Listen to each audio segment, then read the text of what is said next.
என்னை ஜெயிக்க முற்பட்டால் நீ நாளை ஆவாய் அப்படின்னு பரஞ்சோதிமார் சொல்லியிருக்காங்க. நம்ம வந்து எனக்கு செய்யக்கூடிய மரியாதை எல்லாமே மகானை தான் போய் சேருமோ ஒழிய என்ன போய் சேராது. அந்த எதுவுமே எப்போதுமே நம்ம அதில் மாட்ட மாட்டோம். அதனால நீங்க என்ன சந்தோஷப்படுத்தணும் அப்படிங்கிறது எதன் மூலியமா சந்தோஷப்படுத்துறீங்க அப்படின்னு கேட்டாக்கா, தவத்துல உயர்ந்து தத்துவத்துல உயர்ந்த நான் இங்க வந்து நின்று பேசும்போது தத்துவத்தை சிறப்பா பேசுனீங்கன்னாக்கா, அதுதான் எனக்கு நீங்க செய்யக்கூடிய குரு காணிக்கையை ஒழிய துண்டு அணிவிக்கிறதுனாலயோ மாலை அணிவிக்கிறதுனாலயோ எனக்கு உண்மையிலேயே ஒரு சந்தோஷம் ஏற்படும்னு நினைச்சு ஏமாத்தி விடாதீங்க. எது சந்தோஷம்?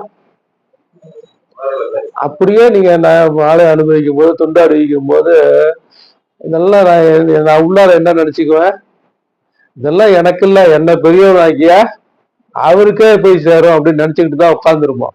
ஏன்னா அதுல போய் மாட்டிக்கிட்டோம் அப்படின்னாக்கா அது ஒரு பெரிய பின்னடைவா போயிடும். அப்படிங்கிறதுனால ஒரு பெரிய பெரிய சாமியார்லாம் பார்த்துருப்பீங்க, நல்லா வருவானுங்க, நல்லா பேசுவானுங்க, நல்லா படபடமா இருப்பாங்க, கடைசியில எதுலையா உள்ள அடி வாங்கிட்டு போடுவோம்.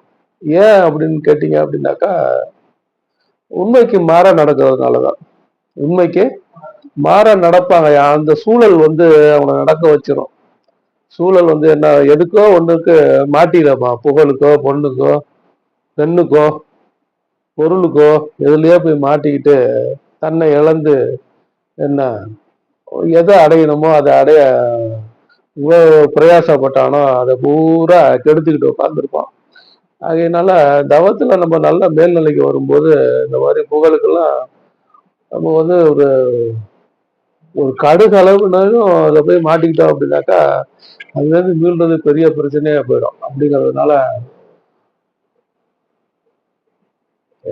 என்ன சந்தோஷப்பட வைக்கணும் அப்படின்னாக்கா அது என்ன எதால முடியும் அப்படின்னாக்கா தவத்துல நீங்க உயர்ந்து இருந்தீங்கன்னா தத்துவத்தை சிறப்பா பேசும்போது குருவுக்கு செய்யற சேவைனாலும் சபைக்கு செய்யற தொண்டுனாலும் என்ன இந்த பரஞ்சோதி மகான் வந்து இந்த உலகமெங்கிலும் தனி ஒரு மனிதனா ஓல்டாலையும் பெட்டியையும் தூக்கிட்டு இதை போய் பிரச்சாரம் பண்ணணுங்கிற அவசியம் அவருக்கு என்ன ஏற்பட்டது? அவசியம் என்ன? யான் பெற்ற இன்பம் பெருக வையகம், வான் பற்றி நின்ற மறைபொருள் கேட்டின் ஊன் பற்றி நின்ற உணர்வு மந்திரம் தான் பற்ற தலைப்படும் தானே அப்படின்னு. நான் வந்து இளமையில ஏக்கமா இருந்தேன். நான் பட்ட பாட்டுனால எனக்கு ஒரு குரு கிடைச்சாரு. நான் அந்த தண்ணிலை அடைஞ்சேன். குரு கிடைச்சவன தண்ணிலை அடைஞ்சேன். என்கிட்ட உபதேசம் கொடுத்த குரு எனக்கு நீ தகுதியானவங்களை பார்த்து கொடு அப்படின்னு சொன்ன போது கூட நான் என்ன பண்ணேன், ராமானுஜர் எப்படி கோபுரத்து உச்சியில ஏறி நமோ நாராயணங்கிற மந்திரத்தை உலக மக்கள் எல்லாம் கேட்கிற மாதிரி உச்சரிச்சாரோ அதே போல இந்த உலக மக்கள் எல்லாம் ஏக்கத்துல இருக்காங்க. எவ்வளவோ ஜீவன்கள் ஆத்மாக்கள் காலங்காலமா காலங்காலமா ஏக்கத்துல தானே இருக்காங்க. எத்தனையோ ஜென்மாக்களா இதை நாடி இது கிடைக்காது. அந்த ஏக்கத்துல எவ்வளவோ ஆன்மாக்கள் உயிர்கள் வாழ்ந்துகிட்டு தான் இருக்கத்தானே செய்யுது. அதுங்களுக்கெல்லாம் தொண்டு செய்யற விதத்துல நான் இதை கொண்டு போய் மக்கள்கிட்ட சேர்ப்பேன் அப்படின்னு குருவை மிஞ்சின சிஷியரா என்ன அதை வந்து பரப்புனதுனாலதான் நம்ம இன்னைக்கு என்ன உட்காந்துருக்கோம், பரஞ்சோதிகளா உட்காந்துக்கிட்டு என்ன இன்னைக்கு மகானோட புகழை பேசிட்டு இருக்கோம். அப்போ நம்மளுடைய கடமை என்ன, இதை கொண்டு போய் சேர்க்கணுங்கிறது தானே முக்கியம். இதை கொண்டு போய் சேர்க்கணும், அதை சேர்க்கக்கூடிய அளவுக்கு நம்மள தகுதியாளர்களா நம்ம மாத்திக்கணும். மாத்திக்கிட்டு இந்த பிரச்சாரம் பண்ணி உலக மக்கள் எல்லாத்துக்கிட்டையும் இதை கொண்டு போய் சேர்க்கணுங்கிறது தானே முக்கியம். அதுதானே குருவுக்கு செய்யற சேவையா இருக்க முடியும், குருக்கு செய்யற தொண்டா இருக்க முடியும். வேற எது தொண்டா இருக்க முடியும், உண்மையான தொண்டா இருக்க முடியும் அப்படின்னு நல்லா சிந்தனை பண்ணி நீங்களே பார்க்கணும். சிந்தனை பண்ணி பார்த்தீங்கன்னாக்கா எது உண்மையான தொண்டு, எது குரு சேவை அப்படிங்கிறத உங்களுக்கு உள்ளாரியே அந்த மாற்றம் வந்து தானா ஏற்பட்டு போய் அந்த நீங்க சொன்ன மாதிரி சத்சங்கம் நடக்குது, விழா நடக்குது அப்படின்னா எப்படி இருக்கணும் நமக்கு? நம்ம போனோம்ப்பா விழாவுக்கு போவோம். இதை விட முக்கியமான வேலை என்ன இருக்கு? வந்த வேலையை விட்டுட்டு பண்ட வேலை பிடிச்சிட்டு இருக்கான். வந்த வேலை என்ன உனக்கு? நீ வந்த வேலை என்ன? தன்னை எரிஞ்சு இவனுடைய திருவடியை சேர்றதுனா நீ வந்த வேலை. அதை விட்டுட்டு பந்தங்கிற காலி என் பொண்டாட்டி என் புள்ள அப்படின்னு அதை பிடிச்சி உழண்டுட்டே இருக்கிற வாழ்க்கை. அதுக்கா நீ பிறந்த? எதுக்கு நீ பிறந்த? எத்தனையோ ஜென்மாக்களா என்ன பல்வேறு எல்லா பிறப்பும் பிறந்திரைத்தேன் எம்பெருமானேங்கிறாரு மாணிக்கவாசகர். புல்லாகி கூடாய் புழுவாய் மரமாய் பல்விருகமாய் பறவையாய் பாம்பாய் கல்லாய் மனிதராய் பேயாய் கணங்களாய் பல் அசுரராய் முனிவராய் தேவராய் எல்லா பிறப்பும் பிறந்திழைத்தேன் எம்பெருமானே அப்படின்னு மாணிக்கவாசகர் பெருமான் பாடுறாரு. இப்ப நீ திடீர்னு மனுஷனா பிறந்துட்டியா? எத்தனை பிறகு வந்து புல்லா இருந்த, கூடா இருந்த, மரமா இருந்த, அதுதானே தத்துவங்களையும் அதானே சொல்றாங்க. என்ன சொல்றாங்க? நீர் வாழ்வன தாவரம் ஊர்வன பரப்பன நடப்பன. இப்படி நடப்பன அப்படிங்கிற இந்த மனிதனை நீ நடப்பனதான் எல்லாமே நடக்கிறது தான். ஆடு நடக்குது, மாடு நடக்குது. அதுவா கூட நம்ம பிறந்து என்ன பரிணாமத்தின் சுழற்சியினால நம்ம என்ன பண்ணியிருக்கோம்? எத்தனையோ ஜென்மாக்கள்ல கொண்ட இயக்கத்தினால மனிதனா பிறந்திருக்கோம். மனிதனா பிறந்த நீனு தன்னை அறிஞ்சு அந்த கடவுளோட தன்னை இணைச்சிக்க முற்படாது. என்ன எனக்கு அதுதான் முக்கியம் இதுதான் முக்கியம்னு வாழ்ந்துட்டு இருக்கிற வாழ்க்கை. அது நல்லா சிந்தனை பண்ணி பாருங்க. உங்க சிந்தனைக்கே விட்டுறோம். அதெல்லாம் நல்லா சிந்தனை பண்ணி பாருங்க. எனக்கு நேரம் இல்லை, எனக்கு சத்சங்கத்துல கலந்துக்கிறதுக்கு நேரம் இல்லை, எனக்கு குடும்பத்துல அந்த வேலை இருக்கு இந்த வேலை இருக்கு, வேலை இருந்துகிட்டே தான் இருக்கும். கடலை வத்தி யாராவது கருவாடு சாப்பிட்ட யாராவது இருக்காங்களா? முடியுமா? அது எப்போ வத்துறது நம்ம எப்போ? அதனால காற்றுள்ள போதே தூற்றிக்கணும். காற்றுள்ள போதே தூற்றிக்கணும். இந்த மூச்சு காத்து ஓடிட்டு இருக்கும் போதே மனித வாழ்க்கை வந்து கடல்ல தோன்ற குமிழி மாதிரி நிலையற்றது. மனித வாழ்க்கை எப்படி இருக்கு? நிலையற்றது. குமிழிக்கு எப்ப தோணுது எப்ப மறையுது? சன நேரம் தான். அது மாதிரி மனித வாழ்க்கை மாத்திரம் நம்ம நினைச்சிருக்கோம் நம்ம நீண்ட நாள் வாழ்ந்துட்டு இருக்கோம் அப்படின்னு. என்ன நம்மளுடைய வாழ்க்கை எப்போ முடியுதுன்னு நமக்கே தெரியாது. தெரிஞ்சிட்டாக்கா எல்லா ரகசியமும் காப்பாற்ற முடியாது. அப்படிங்கிறனால அதை ஆண்டவரை மறைச்சி வச்சிருக்கோம். அதனால பிரபஞ்சம் வந்து எப்போ தோணுச்சுன்னு தெரியாது. எப்போ தோணிச்சு, இப்போ இருக்கு, நாளைக்கும் இருக்க போகுது. அதனுடைய காலத்தை கணக்கு பண்ணும்போது மனித வாழ்க்கை எப்படி? கடல்ல தோன்ற குமிழி மாதிரி தானே. இவ்வளவு அற்பமான ஒரு ஒரு குறுகிய காலத்துல உனக்கு ஒரு வாய்ப்பு கிடைச்சிருக்கு. ஏதோ என்ன வாய்ப்பு கிடைச்சிருக்கு? நீ யாரு? நீ எங்கேருந்து வந்த? உன்னுடைய வேலை என்ன? உன்னுடைய கடமை என்ன? நீ வந்த இடத்துக்கே திருப்பி போக வேண்டாமா அப்படின்னு ஒரு வாய்ப்பு கிடைச்சிருக்கா இல்லையா? இந்த குண்டலினி தியானத்தினால இந்த வாய்ப்பை சரியா பயன்படுத்திக்காதவன் புத்திசாலியா, பயன்படுத்திக்காதவன் புத்திசாலியா? இதுதான் எனக்கு முக்கியம். ஏன்னா நான் இதுக்கு போறேங்க. இது தியான தவம்ல நமக்கு என்னத்துக்கு? எல்லாம் வயசானவங்க பார்த்துக்கலாம். வயசானவங்க போனா தவம் பண்ணா தவம் வந்துருமா? சாகிற காலத்துல சங்கரன் வந்துருவானா? வருவானா? வர முடியுமா? உடம்பு ஒத்துழைக்காது, வரத்துக்கு வாய்ப்பு இல்லை. சாகிற காலத்துல போய் பிள்ளைங்களுக்கு வந்து ராமா கிருஷ்ணா கோவிந்தான்னு பேர் வைக்கிறது. ஏன்னா சாகும்போது எப்படி இருந்தாலும் பிள்ளைங்களை கூப்பிடுவான். என்ன அந்த சொத்து என்னாச்சு, இந்த சொத்து என்னாச்சு, குபேந்திரனுக்கு ஒரு லட்ச ரூபா பணம் கொடுத்தேன், அதை கொடுத்துட்டாரா அப்படின்னு கேட்கறதுக்குனாலும் கூப்பிடுவான்ல பிள்ளைங்களா. அவர்கிட்ட கொடுத்துருக்கம்பா, அதை நீ வாங்கிக்க. சும்மா சொல்றேன், ஒண்ணு அவர்கிட்ட கேட்டுறாதீங்க. அதுக்காகனாச்சும் பிள்ளைகளை கூப்பிடுவான் இல்லையா? ஆனா இவன் பேர் எதுக்கு வச்சிருக்கான் அப்படின்னா, சாக காலத்துல கடவுளோட எண்ணம் போலதான் வாழ்க்கை. மனிதன் என்ன நினைக்கிறானோ அதுவாக பிழைக்கிறான். அப்படின்னாக்கா வர்ணிக்கிற தருவாயில கடவுளை நினைக்கணுங்கிறதுக்காக அது மாதிரி ஒரு சம்பிரதாயமா ஏற்படுத்தி வச்சிருக்காங்க. பிள்ளைங்களுக்கு கடவுள் பேரை வச்சு கூப்பிட்டாக்கா கடவுளை நினைச்சுதான் அர்த்தம் அப்படின்னு. அது உண்மையான நினைச்சதா அர்த்தமா அப்படின்னு பார்த்தா இல்ல. அப்ப கூட 80-90 வயசு கிழவனா இருப்பான். என்ன சாவுடி இடம்னா சாகுவானா? இன்னும் கொஞ்ச நாள் இருக்கேன், என் பேத்திக்கு இன்னும் புள்ள பிறக்கல, அது பிறந்தானே போறேன்னு தான் சொல்லுவான் இல்லையா? அதான மனிதனுடைய தன்மை. அப்போ சாகு காலத்துல சங்கரன் வரமாட்டாங்கிறதுனால காற்றுள்ள போதே தூற்றிக்கொள்னாக்கா நெல்லுக்கு தூத்தத்துக்கு பதர் தூத்தத்துக்கு அது சொன்னாலுமே அது உண்மையான அர்த்தம் வந்து மனிதன் அவருடைய மூச்சு காத்து ஓடிட்டு இருக்கும் போதே அந்த இறைவனுடைய திருவடியை அடையணுங்கிற ஏக்கத்தை வளர்த்துக்கிட்டு அதுக்கான முயற்சிகளை ஈடுபடணுங்கிறது தான் இல்லையா.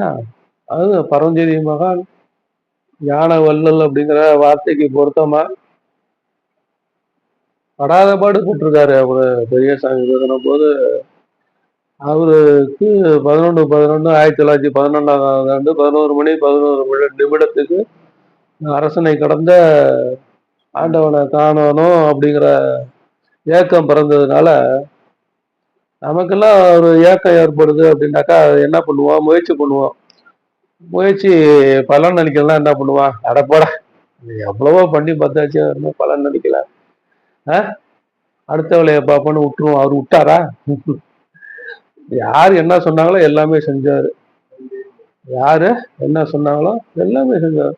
ஒருத்தன் சொல்றான் நீ வேர்க்கடலையா சாப்பிட்டுரு கடவுளை பார்த்தலாம், வேர்க்கடலையா சாப்பிடுறோம்.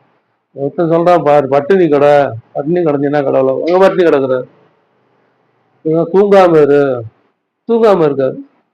உருக்க நீர் வடித்து அந்த கடவுளை அடைஞ்சே தீரணும் அப்படிங்கிற எண்ணத்தினால படாத பாடுபட்டு என்ன அதே இயக்கத்தோடு இருந்ததுனால அவருடைய குரு அவருக்கு உபதேசம் கொடுக்குறாரு. எப்ப கொடுக்குறாரு? 7/1/1938 இரவு 11 மணி 11 நிமிடத்துக்கு இந்த உபதேசத்தை கொடுக்குறாரு. உபதேசத்தை கொடுத்த உடனேயே ராமகிருஷ்ண பரமஹம்சர் தோத்தாபுரி சாமிகள் உபதேசம் கொடுத்த உடனே ராமகிருஷ்ண பரமஹம்சர் எப்படி ஒரு சமாதி நிலையை அடைஞ்சாரோ அந்த நிலைய மகான் அடைகிறார். நம்ம பரஞ்சோதி அந்த நிலையை அடைஞ்சு அந்த குருவுக்கு பரம திருப்தி.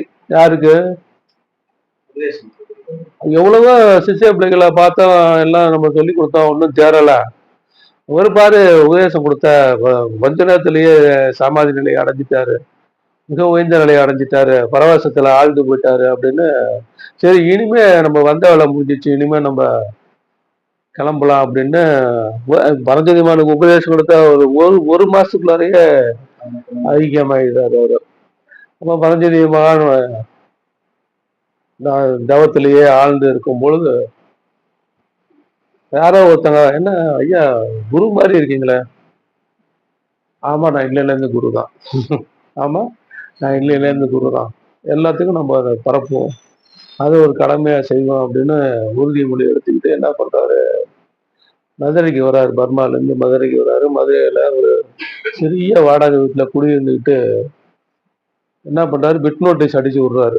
என்ன பிட் நோட்டீஸ் அடிச்சு விடுறாரு, நீ எந்த யோக சாதனைகளை ஈடுபட்டவங்களா இருந்தாலும் சரி, எந்த குரு கிட்ட உபதேசம் வாங்கி இருந்தாலும் சரி, என்ன அடயோகம், தந்திர யோகம், மந்திர யோகம், வாசி யோகம், பிராணாயாமம், இது மாதிரி எத்தனை யோக முறைகளை கடவுளை அடையணும்னு முயற்சி பண்ணாலும் சரி, கடவுளை அடையணும், கடவுளை தெரிஞ்சுக்கணும்னா என்கிட்ட வந்து உபதேசம் வாங்கிக்க அப்படின்னு தைரியமா நோட்டீஸ் அடிச்சு மதுரை முழுக்க விநியோகம் பண்றாரு. அந்த 7/1/1938 அவருக்கு கிடைத்த உபதேசம் என்ன பண்ணுது, தைரியம் கிடைக்குது. தைரியம் கிடைக்குதா இல்லையா? இல்லாட்டி சங்க தமிழ் வளர்த்த மதுரை எம்பதியில போய் பிட் நோட்டீஸ் அடிச்சு ஏன்ட்ட வந்து உபதேசம் வாங்கிக்கோன்னு பிட் நோட்டீஸ் அடிச்சு தமிழ் வளர்த்த மதுரையில போய் ஒரு பிரச்சாரம் பண்ண முடியுமா? எவ்வளவு வாத பிரதிவாதங்கள்ல எல்லாம் வந்து ஈடுபட்டாங்க மதுரையில அவர்கிட்ட. எல்லாத்துக்கும் தகுந்த சமாதானம் சொல்லி என்ன அந்த சபையை வளர்த்தாரா இல்லையா? அது தைரியம் எதனால ஏற்பட்டது? அந்த 7/1/1938 அந்த குருமகான்ட்ட அவர் பெற்ற தீட்சையினாலதான். 7/1/1938 அவர் பெற்ற உபதேசம் அவர் மகானா பிரகாசம் அடைய செஞ்சது. அவரு ஐக்கியமானது எப்போ? 7/1/1981 பகல் 11 மணி 11 நிமிடத்துக்கு 11 மணி 11 நிமிடத்துக்கு ஐக்கியமானாரு. அதே நேரம் எப்படிங்க சொல்ல முடியும்? இவரு உபதேசம் ஆனது இரவுல, ஐக்கியமானது பகல்ல. உபதேசம் ஆன அதே நேரத்திலேயே அவர் எப்படி வந்து ஐக்கியமானார்னு சொல்ல முடியும்? வித்தியாசம் இருக்கேன், நேர வித்தியாசம் இருக்கேன் அப்படின்னு யாராவது ஒருத்தவங்க கேட்கலாம் இல்லையா? கேட்கலாம். அது 1938ஆம் ஆண்டு 20 இல்ல 1938ஆம் ஆண்டு 28 நாள் பிப்ரவரிக்கு 28 நாள் 4 வருஷத்துக்கு ஒரு லீவ் போடணும். லீவ் போட வந்தா அந்த லீவ் போடத்துல 29 நாள் 1938ல இருந்து 1980 வரைக்கும் கணக்கு பண்ணாம கரெக்டா 12 மணி நேரம் வித்தியாசம் வருது.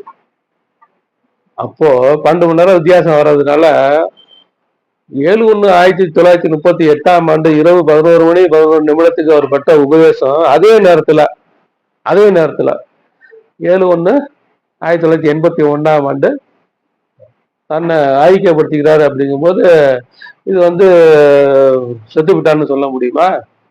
ஐக்கியமாயிட்டான்னு சொல்ல முடியுமா? பிளான் பண்ண ஒரு விஷயமா தானே இருக்க முடியும்.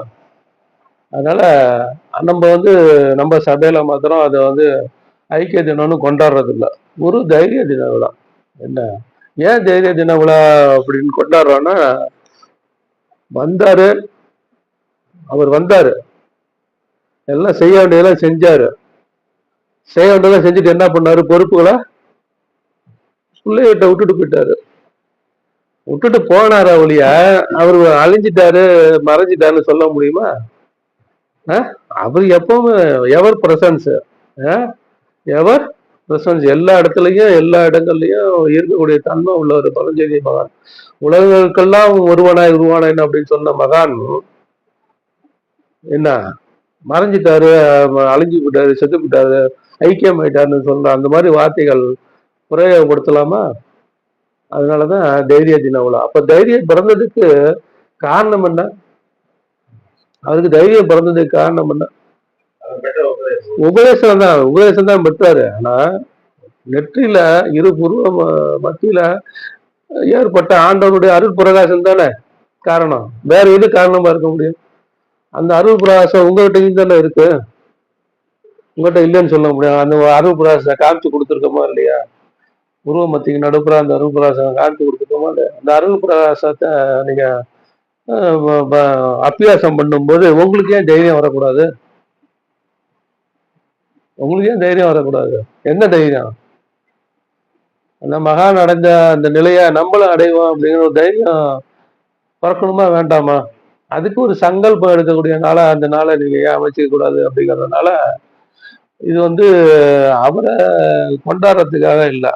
என்ன அதை வந்து அந்த சங்கல்பத்தை எடுத்துக்கூடிய நன்னாலதான் இந்த விழாவை கொண்டாடுறமே ஒழிய கும்பலா கூடி ஆடி பாடி கொண்டாட்டம் பண்றதுக்காக இல்லை. என்ன அந்த கொண்டாட்டத்தையும் அவர் விரும்புறதும் அல்ல.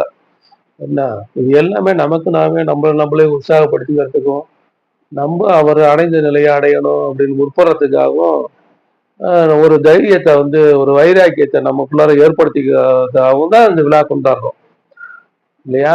அப்போ இன்னையில இருந்தாவது நம்ம என்ன பண்ணோம்? நம்ம இருதயத்துல இருக்கக்கூடிய வேண்டாத விஷயங்களை வெளியில தள்ளுவோம் அப்படின்னு நினைக்கணுமா இல்லையா? போகி பண்டிகை கொண்டாடினீங்க, போகியில போய் டயர் எல்லாம் போட்டு எரிச்சிட்டு இருக்கோம். அதுக்காக போகி பண்டிகை கொண்டாடுறது? போகி பண்டிகை என்ன பண்றோம்? மார்கழி மாசம் முழுக்க இந்த ஆண்டவனுடைய அருள் பிரகாசத்தை தியானம் பண்றோம், தவம் பண்றோம். மார்கழி மாசத்துல அவ்வளவு சிறப்பா மார்கழி மாசம் பத்தி நிறைய பேசினா அதையும் திருப்பி இங்க பேசி நேரத்தை வேஸ்ட் பண்ண வேணாம். மார்கழி மாசத்துல என்ன பண்ணோம்? தவம் பண்ணோம். யாருக்குமே முயற்சி பண்ணாதவங்களுக்கு கூட தியானம் ஈஸியா கை குடிச்சா இல்லையா? மார்கழி அப்போ அந்த மார்கழியோட ஆண்டவருடைய அருள் பிரவாகம் பொங்கி வரக்கூடிய மாதமா இருக்கக்கூடிய மாதத்துல நம்ம வந்து தவம் பண்ணி என்ன பண்றோம்? தவம் பண்ணதுனால போகியில நம்ம கிட்ட இருக்கிற வேண்டாத குணங்களை எல்லாம் எரிச்சு தள்ளுறோம். என்ன ஆகும்? ஆண்டோடைய அருள் பொங்கல் பொங்கி தானே வரும், அதான பொங்கல். ஆகையனால அப்படித்தான் நம்ம தவத்தை வந்து எடுத்துட்டு போனோம். இன்னும் அதாவது என்ன நம்மகிட்ட உள்ள வேண்டாத குணங்கள் எல்லாம் வெட்டி தள்ளுவோம், எரிச்சு தள்ளுவோம். இன்னும் இருந்தாவது தவத்துல ஒரு அக்கறையை காமிச்சு இந்த ஆண்டவனுடைய திருவடி அடைவோம் அப்படின்னு ஒரு வைராக்கியத்தை மேற்கொள்வோம் அப்படின்னு ஒரு சங்கல்பம் எடுத்துக்கிறோம். நன்னாள் தான் அது. என்ன விழா வந்து பரஞ்சோதி மகான் வந்து அவங்க இருந்த காலத்திலேயே ஜெயந்தி எல்லாம் நடந்துகிட்டு தான் இருந்தது. ஜெயந்தி ஞானோதய ஜெயந்தி ரெண்டு விழாவும் நடந்துட்டு தான் இருந்தது. என்ன அப்போ ஒரு நான் பிறந்த நாளா ஞானம் பிறந்த நாள் அப்படிம்பாரு. நான் பிறந்த நாள் இல்லை, ஞானம் பிறந்த நாள். அதை தான் கொண்டாடுறீங்க, எனக்கா என்னையா கொண்டாடுறீங்க? அது மாதிரி நீயும் நானும் நானே நான். என்ன நீயும் நானும் ஒண்ணு, நாயும் நானும் ஒண்ணுன்னு சொல்ல பரஞ்சோதி மகான் அவருக்கு எந்த அற்புதங்களை செய்தாலும் என்ன ஏதாவது ஒரு விஷயங்கள்ல நம்ம போய் நம்மளை வெளிப்படுத்திக்கிட்டாலும் கல்ல வணங்காத விட்டுட்டு எண்ணெய் வணங்க ஆரம்பிச்சிருவான் அப்படின்னு தானே அற்புதங்களை செய்யாத ஒரு மகான் அவரு. அப்பேற்பட்ட மகானுடைய தைரிய தின விழாவை கொண்டாடும் போது நமக்கு எல்லாமே ஒரு தைரியம் பிறக்கத்தானே செய்யும். அவர் தைரியம் பிறந்த மூல காரணமா அந்த உணர்வை தானே உங்களுக்கும் நெற்றியில காமிச்சு கொடுத்துருக்கோம். அப்படிங்கும் போது உங்களுக்கு தைரியம் பிறக்கலையா? அதனால நம்ம ஐக்கிய தின விழான்னு கொண்டாடுறதுல தைரிய தின விழான்னு தான் கொண்டாடுறோம் இல்லையா?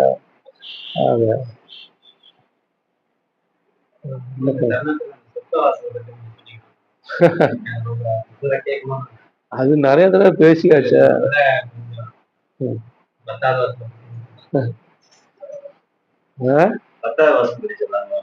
10வது வாசம் சொர்க்க வாசல் தான். 10வது வாசல் வேற யாருக்காவது ஆசை இருக்கா இல்ல வேற ஏதாவது பேசலாமா?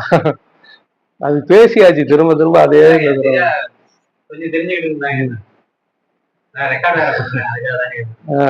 சொர்க்க வாசல்ங்கிறது அரங்கம்னா என்ன முதல்ல அது சொல்லுங்க.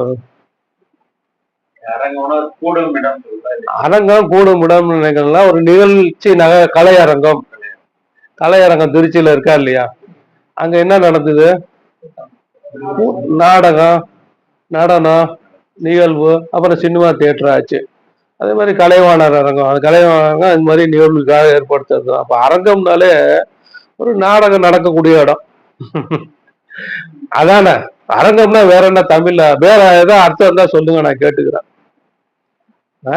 வேற ஏதாவது அர்த்தம் இருக்கா அரங்கத்துக்கு? அப்ப திருவரங்கம்னா என்ன?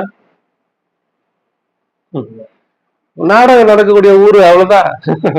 என்ன நாடகம் நடக்குது?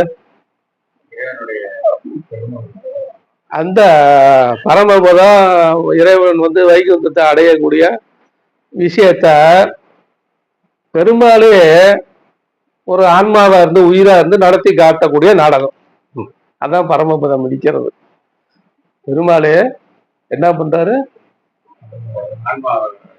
ஒரு உயிரா இருந்து ஆன்மாவா இருந்து பரமபதத்தை மிதிக்கிறாரு. அது நம்மார் எழுதிய என்ன திருவாய்மொழி. திருவாய்மொழியில 10ஆம் பத்து 9வது பாசுரம், சூழ்மிகும் பனி விசில் அப்படின்னு ஒரு பாசுரம் தொடங்குது. அந்த பாசுரத்துல என்ன சொல்றாங்கன்னாக்கா,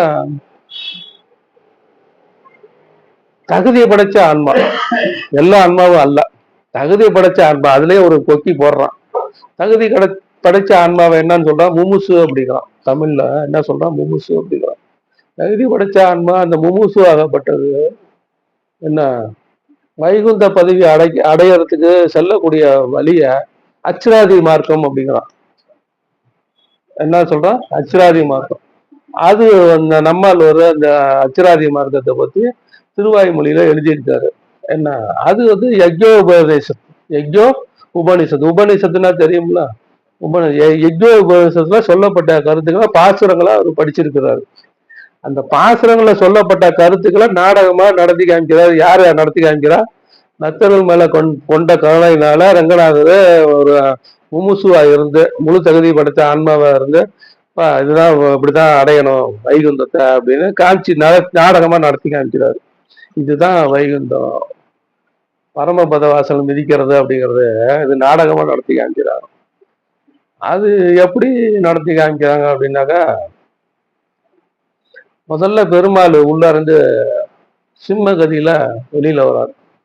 சிம்மகதினா அது பெருமாளுடைய புறப்பாட்டுக்கு ஒவ்வொரு கதிக்கும் ஒவ்வொரு ஸ்டைல் இருக்கும். சிம்மகதியில வேகமா வரும். என்ன சர்பகதி உள்ளார போகும்போது அப்படி வளைஞ்சு மெதுவா போவார். அது மாதிரி ஒவ்வொரு சிம்மகதியில வேகமா வருவார். வேகமா வந்தோன்னா என்ன பண்றாரு? படியில வந்து நிற்பாரு. படியில நின்னோன்னா அது சாணிகர், அதாவது அந்த பொறுப்பாளர், உத்தமன் நம்பி அப்படின்னு அந்த காலத்துல நடத்தினவங்க நாடகத்தை. அவங்களோட வாரிசை கூப்பிட்டு அவங்க தலையில பெருமாளோட பட்டு துண்டு ஒரு பீஸை கிழிச்சு தலையில வைப்பாங்க. அப்போ அதுக்கு என்ன அர்த்தம் அப்படின்னாக்கா, அவரு என்ன இருந்தாலும் ரங்கநாதர் நீங்க என்னதான் ரங்கா ரங்கான்னு கடவுளா கும்பிட்டாலும் அவர் இருக்கிறது என்ன, எப்படி இருக்காரு? ஆனந்த சயனத்துல இல்ல, அவரு பொம்மையா தான் இருக்காரு. அவரு நடத்தி காமிக்க முடியாது, மனுஷனா மனுஷனா நடிச்சாலும் அவரு இன்னொரு ஆளை நியமிக்கிறாரு. யாரு? உத்தமன் நம்பியை நியமிக்கிறாரு.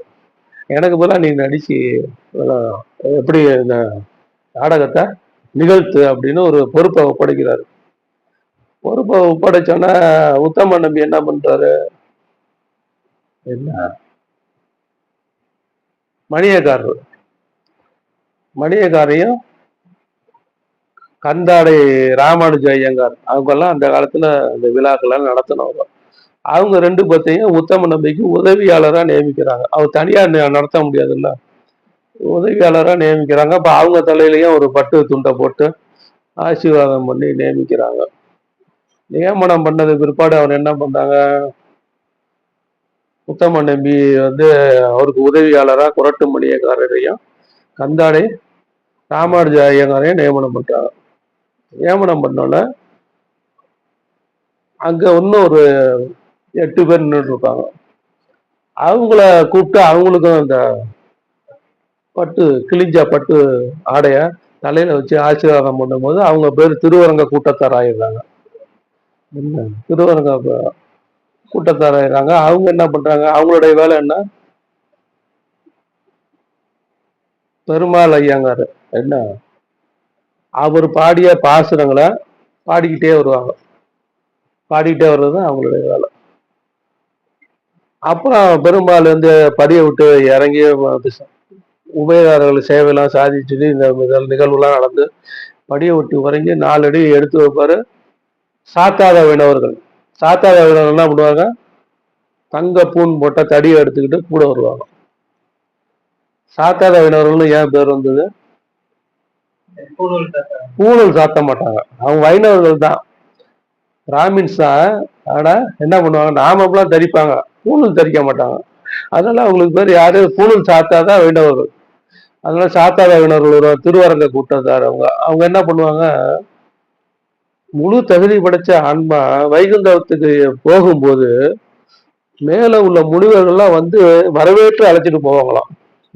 வரவேற்று அழைச்சிட்டு போவது அதை நிகழ்வு எடுத்துக்காட்டு விதமா அவங்க சாத்தாத வினவர்கள் தங்க பூன் போட்ட தடியோட கூட வர்றாங்க. கூட வந்தாலும் இவர் என்ன பண்ணுவாரு? பெருமாள் யாகசாலை அந்த மூளைக்கு என்ன பண்ணுவாரு? கிழக்க திரும்புவாரு. கிழக்க திரும்பினோட அதுக்கு முன்னாடி ஒரு நிகழ்வை நான் விட்டுட்டேன். அது பெருமாள் வெளியில வரத்துக்கு புறப்பாடு ஆகிறதுக்கு முன்னாடியே என்ன பண்ணுவாங்க? ஆரியப்படால் வாசலையும் நாளிகட்டால் வாசலையும் சாத்திடுவான். ஏன் சாத்துறான்? அது எதை குறிக்குது அப்படின்னா, அது எதை குறிக்குது சொல்லுங்க பாப்பா, யாராவது நல்ல அறிவாளிகளா இருந்தா. மனிதன் பரமபதம் போறதுக்கு எது தடையா இருக்கு? புலனஞ்சு பொறியஞ்சு. என்ன புலனஞ்சு பொறியஞ்சு தானே? அந்த வாசலை அடைச்சாதான் இந்த வாசல் திறக்கும். ஏதாவது எந்த வாசல் திறக்கும்? 10வது வாசல் திறக்கும். அப்போ புலனையும் பொறியும் கரம் குவிக்கிறத எதுக்கு குவிக்கிறோம்? புலன் பொறி எல்லாத்தையும் குவிச்சு எங்க வணங்குறோம்? ஐக்கியாசனம் சொல்லக்கூடிய நெற்றிக்கு நான் வணங்குறோம். அப்ப இது நீ கண்ட்ரோலுக்கு வந்தாதான் நீ ஆண்டவனுடைய திருவடி அடைய முடியும். என்ன இல்லாட்டி ஆண்டவனுடைய திருவடி அடையத்துக்கு வாய்ப்பு இல்லை. அப்படிங்கிறதுனால என்ன பண்றான்? ஆரியப்படால் வாசலையும் நாளிகட்டான் வாசலையும் சாத்திடுவான். சாத்தினதுக்கு அப்புறம் தான் பெருமாள் புறப்பாடு ஆகி வராரு. பெருமாள் புறப்பாடு ஆனாலும் உத்தம நம்பி இந்த மாதிரி விஷயங்கள்லாம் இப்ப நான் சொன்னதெல்லாம் நடக்குது. இப்ப இது வரைக்கும் திருவரங்க கூட்டத்தார் அங்க திரும்புறாரு. யாகசாலையிலேருந்து திரும்பி கிழக்க திரும்பி நிக்கிறாரு பெருமாள். நின்னுன்னா என்ன பண்றாங்க? அங்க ஒரு பாத்திரத்துல தண்ணி கொண்டாந்து பெருமாள் காலில் சேர்ப்பாங்க. அப்ப அதுக்கு என்ன அர்த்தம் அப்படின்னாக்கா, முழு தகுதி படைத்த ஆன்மா வைகுண்டம் இயக்கும்போது அந்த ஆன்மாவை ஆசனத்தில் நிறுத்தி திருவடி விளக்குவார்கள் அப்படின்னு பாசுரத்துல சொல்றாங்க. திருவடி விளக்குவார். முழு தகுதி படுத்த ஆன்மா வைகுந்தம் எழுதும்போது இந்த ஏற்கனவே அங்க இருக்கக்கூடியவர்கள், ஏற்கனவே இந்த வைகுந்தத்துல இருக்கக்கூடிய முனிவர்கள் அவங்க எல்லாம் வந்து என்ன பண்ணுவாங்க, பாத்திரத்துல ஆசனத்துல உட்கார வச்சு திருவடி விளக்குறது அப்படிங்கிற ஒரு நிகழ்வு நடக்குது. அந்த நிகழ்வு முடிஞ்சதுக்கு பிற்பாடு என்ன பண்றாரு, சேனைமுல அதுக்கு மாலை சாத்திட்டு என்ன பண்றாரு, நாளிகட்டான் வாசலுக்கு வராரா. நாளிகட்டான் வாசல்னா என்னன்னாக்கா நாளி கேட்கறது, நாளினா நேரம், சரி திறக்கலாமா அப்படின்னு கேட்கறது. அது நாளிகட்டான் வந்து முன்னாடி அது நாளிகட்டான்ல வந்து என்ன கேட்கறாங்க, திறக்கலாமா அப்படிங்கும் போது அப்புறம் பெருமாள் ஆகிய பிறப்பிச்சோன்னா அந்த கதவு திறக்கிறாங்க. அது எதை குறிக்குது, விஷ்ணு கிரந்தியை குறிக்குது. விஷ்ணு கிரந்தினா என்ன அப்படின்னா, அது சுழி இடகல பிங்கல, இடகல பிங்கலைக்கு நடுப்புற உள்ளது என்ன, இடது நாடி வலது நாடி சுசும்னா நாடிங்கிறான். நாடியில இந்த 10 நாடி இந்தியன் பாஷையில என்ன சொல்றான், நாடி 10 வாயு 10ன்னு சொல்றான்ல. அந்த 10 நாடியில இது 3 நாடி. எது இந்த 3 நாடி, இட நாடி வலது நாடி சுசும்னா நாடி. இந்த சுசும்னா நாடிங்கிறது என்ன, சுழிமுனை. இந்த சுழிமுனை திறக்காது ஞானம் இல்ல, மோட்சமும் இல்ல ஞானமும் இல்ல. சுழிமுனை திறக்காது மோட்சமும் இல்ல ஞானமும் இல்ல அப்படிங்கிறத அர்த்தம். அப்போ ஒரு ஆகிய பிறப்பிச்ச உடனே இந்த நாளிகட்டான வாசலை திறக்கிறாங்க. முன்னாடி சாத்தியிருந்தாங்களா, இப்ப திறக்கிறாங்க. திறந்துக்கிறதுக்கு என்ன அர்த்தம் அப்படின்னா, உனக்கு சுழிமுனை திறக்குதுன்னு அர்த்தம். அதுக்கு பேர் என்னன்னா விஷ்ணு கிரந்தின்னு பேரு. அதுக்கு பேர் என்னன்னா விஷ்ணு கிரந்தின்னு பேரு. விஷ்ணு கிரந்தி திறந்ததுக்கு பிற்பாடு அவர் என்ன பண்றாரு, நேரா பரமபத வாசலுக்கு வராரு. பரமபதல் வாசலுக்கு வந்து அங்க ஆகிய பிறப்பிக்கிறாரு. அங்க ஆகிய பிறப்பிச்சு என்ன பண்றாங்க, அந்த பரமபத வாசலை திறக்கிறாங்க. அதானே நடக்குது. நான் போய் ரொம்ப வருஷம் ஆச்சு, நாம கும்பல்ல போக மாட்டோம். திறக்கிறாங்க. அப்ப அதுக்கு என்ன அர்த்தம், ஆராதாரம், ஆராதாரம் திறக்குது அப்படின்னு அர்த்தம். ஆராதாரம் வந்து திறந்தால்தான் வந்து இந்த பரமபத வாசலை நீ கிராஸ் பண்ண முடியும், தாண்ட முடியும் அப்படிங்கிறது தான் அதனுடைய தாற்பயம். அதுக்கு பேர் என்னன்னா ருத்ர கிரந்தி. ருத்ர கிரந்தி அப்படின்னு பேரு. அதுக்கு பிறப்பாரு என்ன பண்றாரு, அவரு வெளியில வந்து வரஜா நதி குளம் இருக்குல்ல, குளத்துக்கிட்ட நிப்பாரு. அங்க நின்னு என்ன பண்ணுவாங்க, அவரு பழைய அங்கி, பழைய ட்ரெஸ், பழைய மாலை எல்லாத்தையும் எடுத்துட்டு புது ட்ரெஸ் அனுபவிப்பாங்க. அதுக்கு என்ன அர்த்தம், இவ்வளவு நாள் நீ எடுத்த இந்த சூழ சரீரத்தை நீ நீக்கிட்டு நீ என்ன பண்ற, பஞ்சபூத கலப்பு இல்லாத சத்துவ சரீரத்தை அடைகிற. பஞ்சபூத கலப்பு இல்லாத சத்துவ, நம்ம ஏற்கனவே பேசியிருக்கோம், அந்த பஞ்சீகரிக்கப்பட்ட பஞ்சபூதங்கள், பஞ்சீகரிக்கப்படாத பஞ்சபூதங்கள் அப்படின்னு பேசியிருக்கோம். பஞ்சீகரிக்கப்படாத பஞ்சபூதங்கள்லாம் என்ன, சுத்த பஞ்சபூதம். அது கலப்பு இல்லாத, தனித்தனியா இருக்கும், கலப்பு இல்லாதது. அப்ப பஞ்சீகரிக்கப்பட்ட பஞ்சபூதங்கள் அப்படிங்கும் போது அது என்ன ஆகுது, தோற்றத்துக்கு வந்துருது. பஞ்சீகரிக்கப்பட்ட பஞ்சபூதங்கள்ங்கிறது வேற ஒண்ணும் இல்ல, 5 சேர்ந்து இருக்கிறது தான், வேற ஒண்ணும் இல்ல. 5 சேர்ந்து இருந்ததுன்னா அப்புறம் எப்படி மண்ணு மண்ணா தெரியுது, இது மண்ணு தானே, மண்ணா தெரியுதுன்னா இது மண்ணு 50% இருக்கு மண்ணு 50% இருக்கு, அதனால மண்ணா தெரியுது. மிச்சம் 50 எப்படி இருக்கு, அரைக்கெல்லாம் சேர்ந்து என்ன ஆகுது, 50% வந்து மிச்ச நாளும். அப்போ அந்த பஞ்சீகரிக்கப்பட்ட பஞ்சபூதங்கள் தான் என்னவா இருக்கு, சூழமா இருக்கு, தோற்றமா இருக்கு.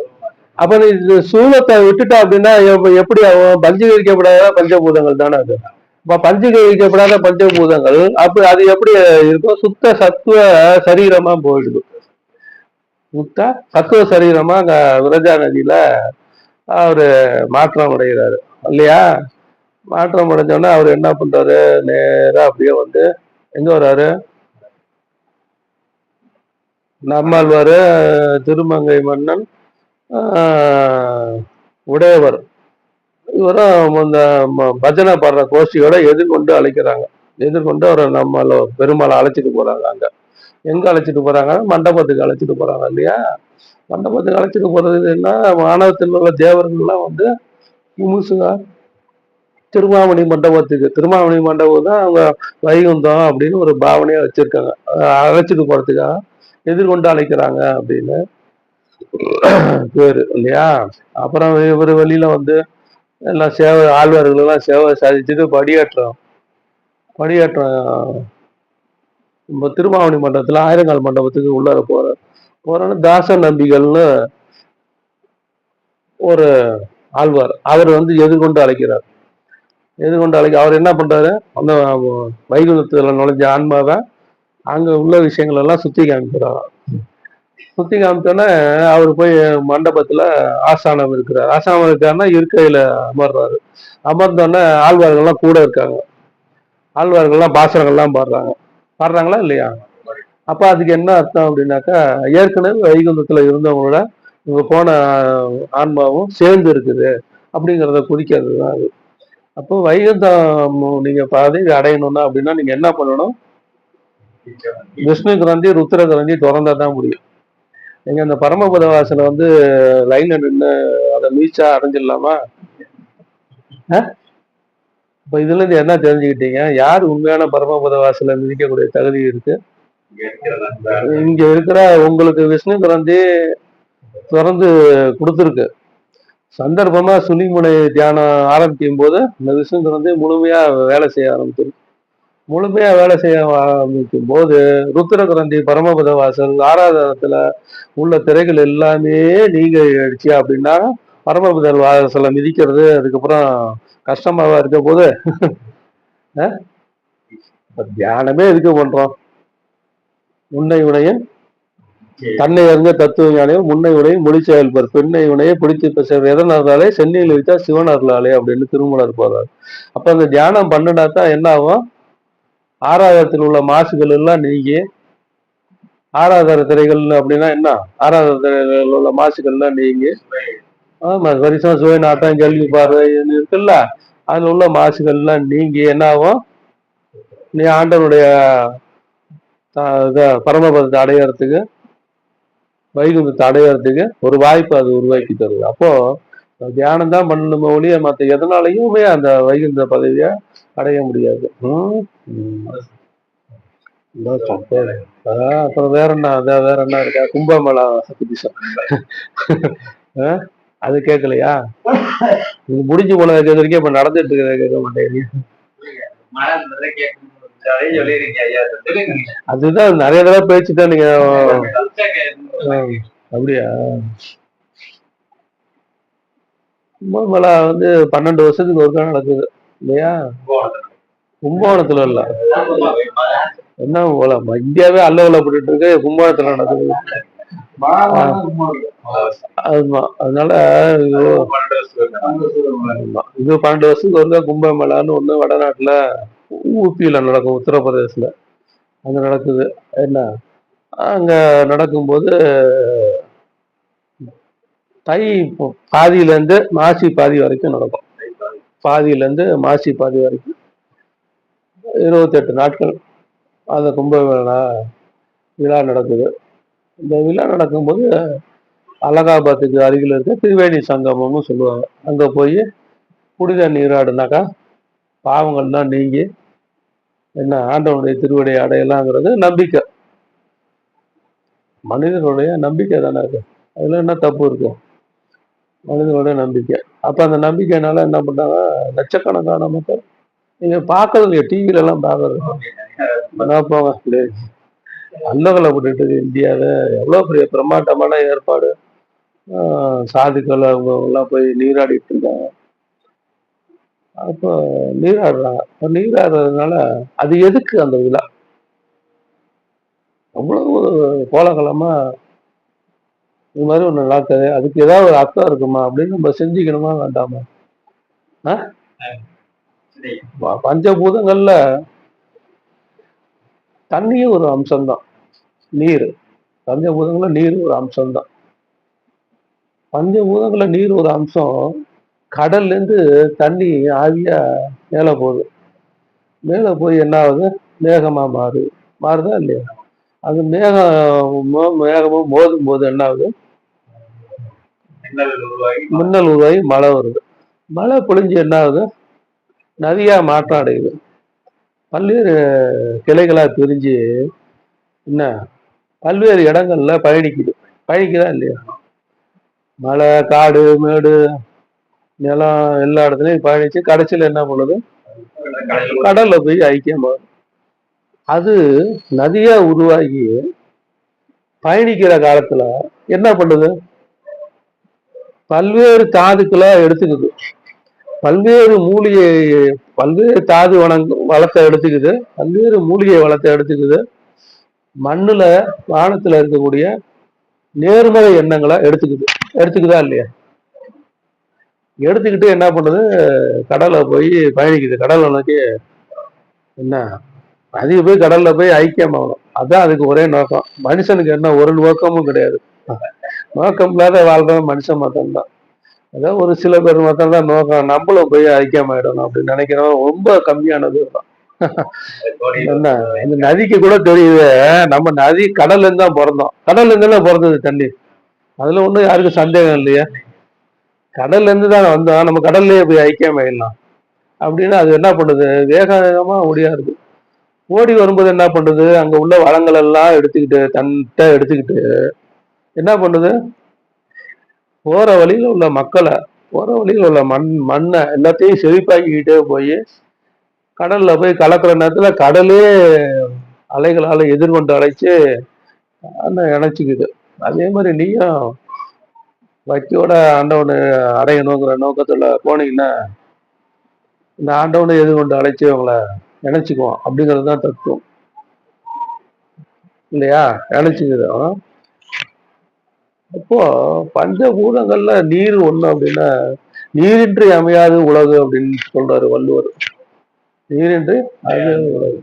அப்ப நீரின்றி அமையாத உலகு அப்படிங்கும்போது நீர் இல்லாட்டி என்ன ஆகும்? உலகம் இல்லையா? உலகம் கிடையாது. மண்ணையும் தண்ணியும் சேர்ந்தாதான் உருவம். தண்ணி இல்லாட்டி வெறும் மண் என்ன பண்ண முடியும்? அப்போ நீருக்கு அவ்வளவு முக்கியத்துவம் இருக்கதான் செய்யுது. அந்த நீரை என்ன பண்ணணும்? நம்ம சிக்கனமா பயன்படுத்தல, புனிதமா காப்பாற்றணும். புனிதமா காப்பாற்றணும். அதை நம்ம மறந்துட்டோமா இல்லையா? காவிரியில எல்லாம் அதுல இன்னொரு விஷயமும் இருக்கு. இந்த நதி எந்த மண்ணுல ஒடியாருதோ அந்த மண்ணோட சுவை டேஸ்ட் இருக்குல்ல, அதையும் எடுத்துக்குவது. திருநெல்வேலியில இருக்கு. திருநெல்வேலியில அந்த அல்வாவுக்கு என்ன ருசிக்கு காரணம்னா தாமிரபரணி தான். அது ஒரு டேஸ்ட் அந்த தண்ணிக்கு. ராமேஸ்வரத்துல கத்திரிக்காய்க்கு என்ன டேஸ்ட்னா இந்த தண்ணிக்கு, சிறுவாணி தண்ணிக்கு அது ஒரு டேஸ்ட்.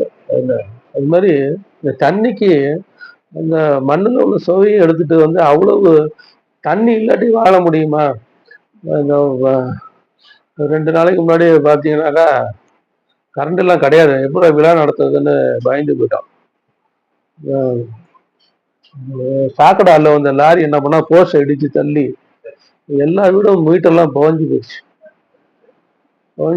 அப்புறம் அவன் போஸ்ட் எல்லாம் மாற்றி கரண்ட்டை விட்டான்.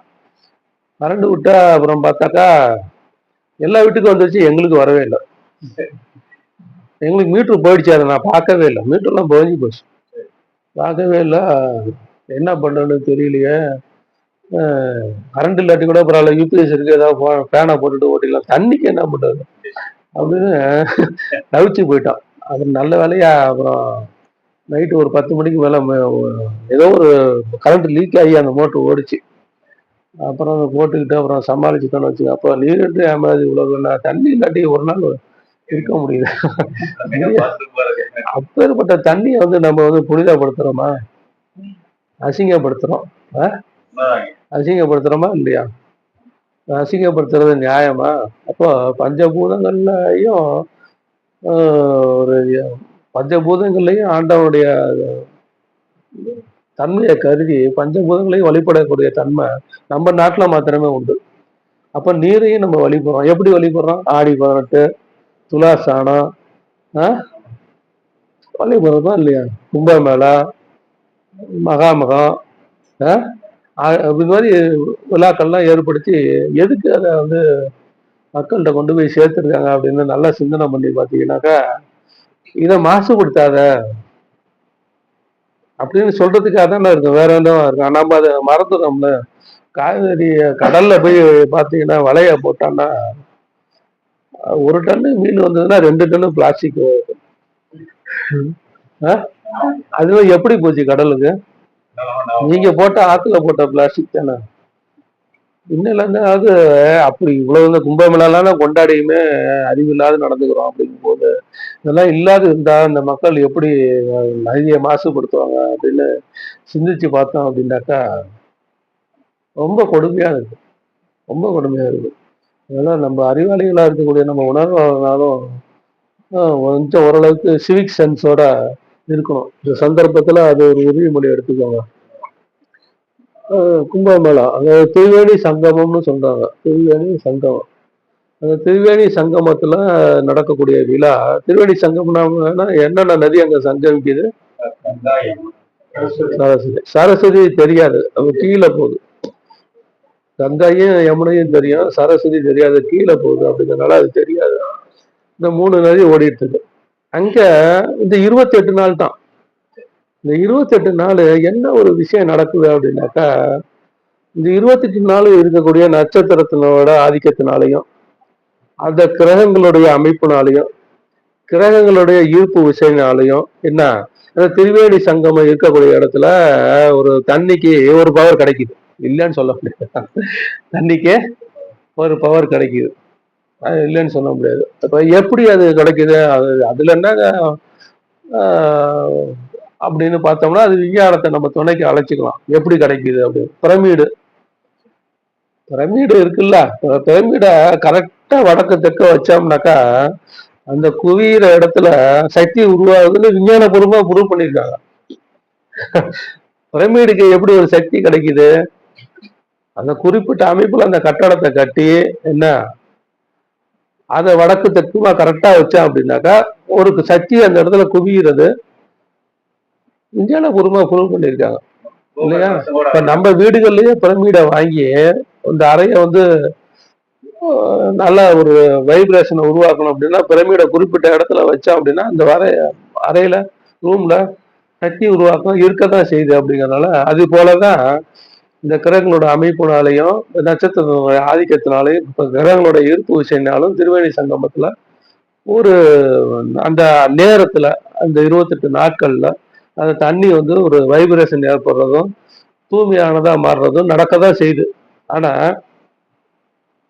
அதுல குளிக்கிறாங்க, குளிச்சதுனால என்ன ஆகும்? உடல் தூய்மையாகுது. உடல் தூய்மையான உள்ளம் தூய்மையாகுது. உள்ளம் தூய்மையான என்ன ஆகும்?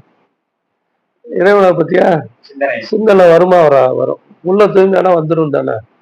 உள்ளம் பெருங்கோயில் ஊனுடம்பு ஆலயம் அப்படிங்கும் போது உள்ளத்துலதானே அந்த ஆண்டவனுடைய உறைவிடமா இருக்கு. அப்படிங்கிறதுனால அந்த உள்ளம் புனிதம் அடையும் போது அந்த ஆண்டவன் வெளியில வரதானே செய்வான். அப்படிங்கும் போது அந்த ஆண்டவனுடைய திருவடி அடையணுங்கிற இறை சிந்தனை மேலங்க தானே செய்யும்.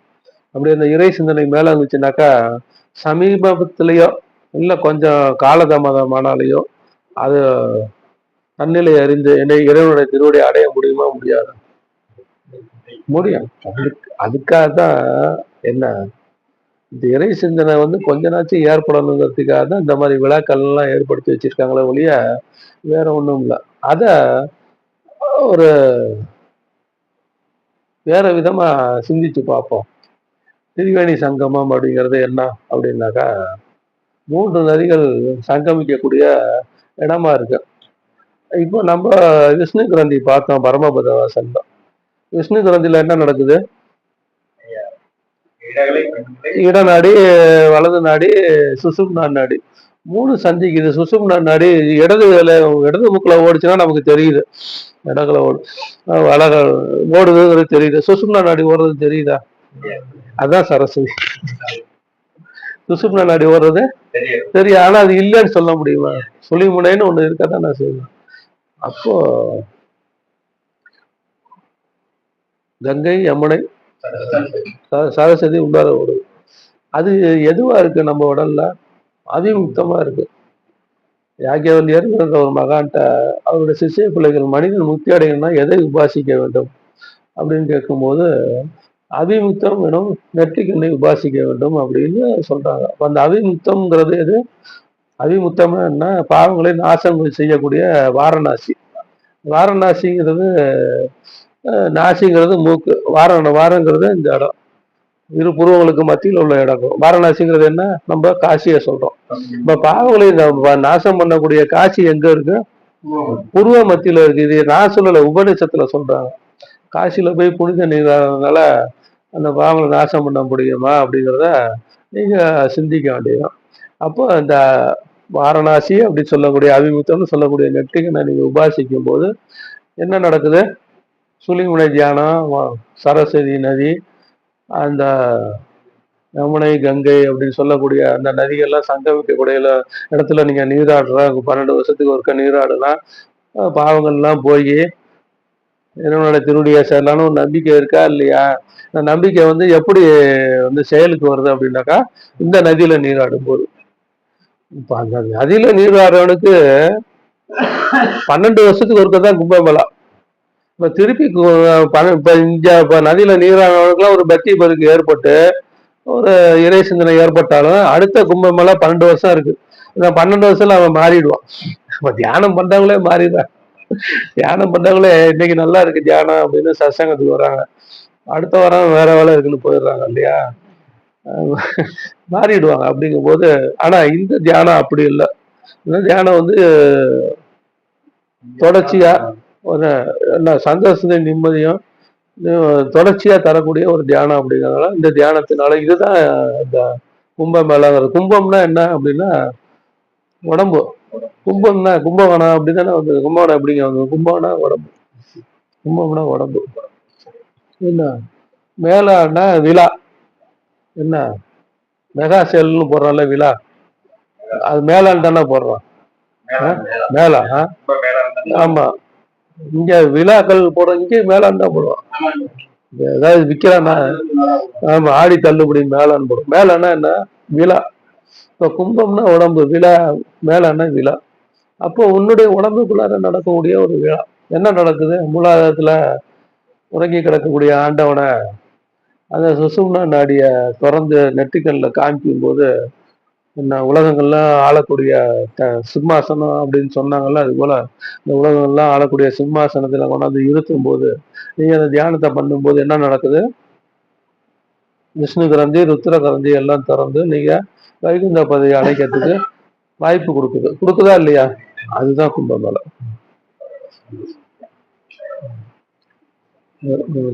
சந்தோஷம். ரொம்ப நேரம் ஆயிடுச்சு.